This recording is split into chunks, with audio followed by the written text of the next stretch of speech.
La propriété du brevet n'est pas irrévocable. Le brevet n'est, dit-on, affecté que d'une présomption de validité.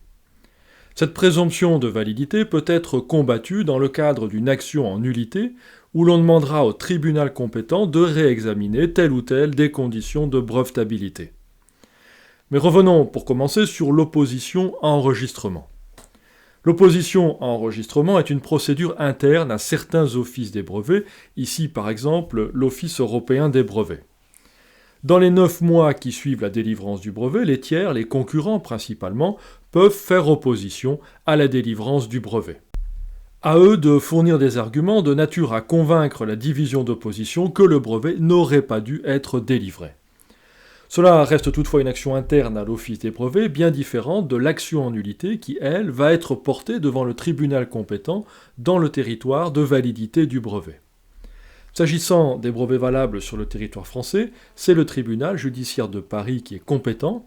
L'ensemble du contentieux du brevet est aujourd'hui rassemblé auprès de cette seule juridiction. L'action en nullité est possible durant toute la période de validité du brevet, c'est-à-dire à partir de la date de dépôt de la demande de brevet jusqu'à l'expiration du droit de brevet, au plus tard 20 ans après cette date de dépôt de la demande de brevet. Toute personne intéressée peut solliciter l'annulation d'un brevet. C'est à celui qui a introduit l'action en nullité de prouver que l'une des conditions de brevetabilité n'était pas remplie à la date de dépôt de la demande de brevet. Si le tribunal est convaincu par les arguments de celui qui demande la nullité du brevet, il pourra prononcer, selon le cas, soit la nullité totale, soit la nullité partielle de ce brevet. La nullité sera totale lorsque le défaut de brevetabilité affecte l'invention dans tous ses aspects. Par exemple, lorsque l'invention a été totalement divulguée avant la date de dépôt de la demande de brevet, ou lorsque l'ensemble de l'invention est affecté d'un défaut d'activité inventive. L'annulation totale du brevet a pour conséquence qu'il n'y a jamais eu de brevet en vérité. L'annulation a un effet rétroactif, le brevet n'aurait jamais dû être délivré, il est effacé en quelque sorte depuis le premier jour. Cette situation peut s'avérer très délicate pour celui qui avait obtenu un brevet, tout particulièrement si des contrats ayant l'invention pour objet avaient été conclus. Si en effet des contrats de cession ou des contrats de licence avaient été conclus, eh bien ces contrats sont nuls pour défaut d'objet.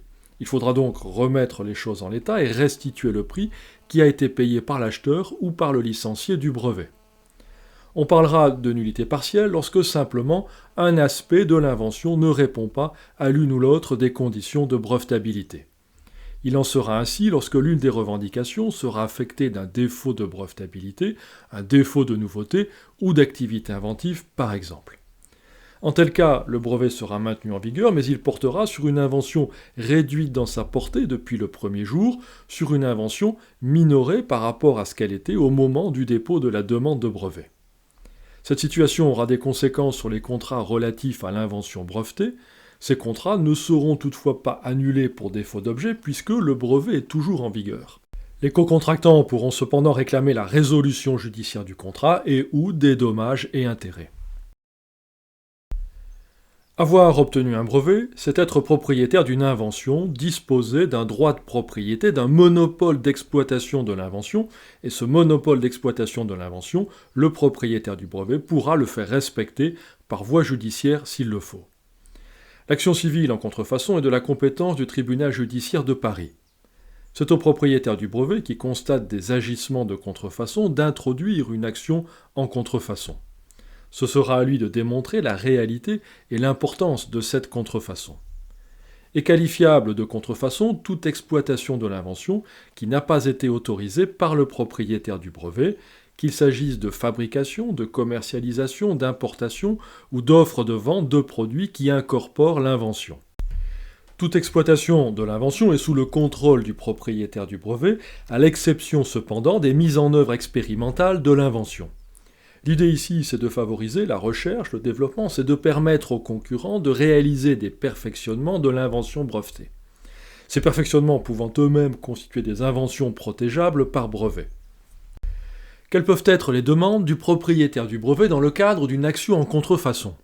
Eh bien, tout d'abord, il va réclamer la cessation des agissements contrefaisants, que le contrefacteur soit condamné à ne plus exploiter l'invention brevetée. Le breveté va évidemment réclamer réparation du préjudice qu'il subit du fait de cette contrefaçon. Rappelons que, dans tous les cas, c'est au propriétaire du brevet de démontrer la réalité et l'importance de la contrefaçon, sans quoi il n'obtiendra pas gain de cause auprès du tribunal.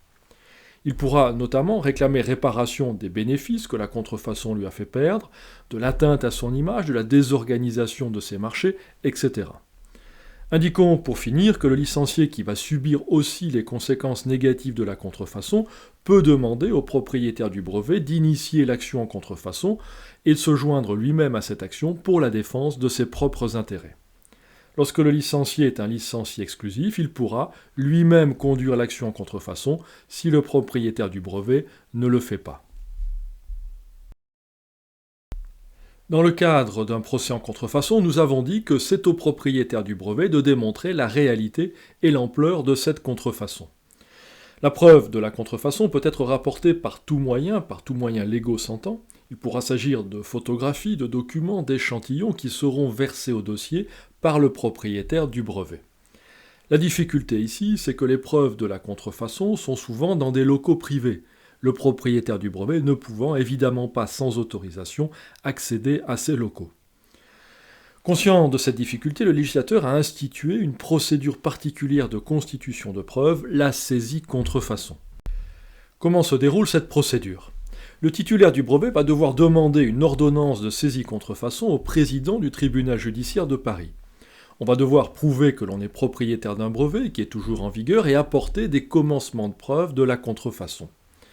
Si le juge opportun, le président du tribunal judiciaire de Paris rendra alors une ordonnance de saisie contrefaçon. Ce n'est pas le propriétaire du brevet qui va exécuter lui-même l'ordonnance de saisie contrefaçon, mais l'exécution de l'ordonnance sera confiée à un huissier de justice. Sans avoir évidemment prévenu le présumé contrefacteur, l'huissier de justice se rendra au lieu indiqué dans l'ordonnance de saisie contrefaçon, il y réalisera une description ou une saisie réelle selon le cas. La saisie contrefaçon est un acte grave qui ne doit pas être réalisé à la légère. Si la contrefaçon n'est pas fructueuse et si le saisi n'est finalement pas condamné pour contrefaçon, alors il pourra se retourner contre le saisissant et lui réclamer des dommages et intérêts. Nous avons vu le déroulement d'un procès civil en contrefaçon qui est de la compétence du tribunal judiciaire de Paris. La contrefaçon est aussi un délit pénal jugé par les tribunaux correctionnels.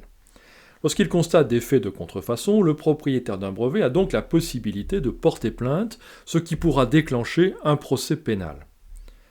Pour le propriétaire d'un brevet, l'intérêt d'un procès pénal est de bénéficier de l'appui de la police judiciaire pour constituer des preuves de la contrefaçon. Il est toutefois assez rare que les titulaires de brevets portent plainte pour contrefaçon et que la contrefaçon soit traitée pénalement.